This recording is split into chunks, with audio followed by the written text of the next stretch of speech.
দুইটা দুইটা ভয়ঙ্কর পাপের কথা বলে দেই। এই দুইটা পাপে যারা আসক্ত হয়ে আছে তারা তওবা করে ফিরে আসলে পরেও সারা জীবন তাদেরকে এটা সাফার করতে হবে। কথা বুঝতে পারছেন না? তওবা করে ফিরে এসেছেন মনে করে, তারপরেও আপনাকে সারা জীবন এই পাপের ফলটা ভোগ করতে হবে। এক, মাদকদ্রব্য দীর্ঘদিন সেবন করেছেন, তওবা করেছেন, ফিরে এসেছেন, আল্লাহ হয়তো মাফ করে দিয়েছেন, আল্লাহ পাক মাফ করে দিয়েছেন, বাট আপনি আপনার দেহের যে ক্ষতিটা করে ফেলেছেন এটা পোষাতে পারবেন না। এক নাম্বার। দুই, তখন আপনি যদি বিয়ে করেন আপনি স্ত্রীকে সন্তুষ্ট করতে পারবেন না। হ্যাঁ।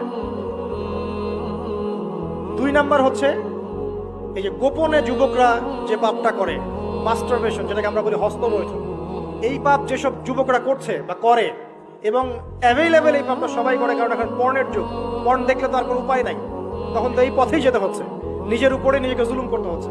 যারা হস্তমৈথুন অভ্যস্ত হয়ে গেছে এরা যদি তওবা করে ফিরেও আসে, শরীরের যে ক্ষতিটা হয়েছে এটা পূরণ হবে না।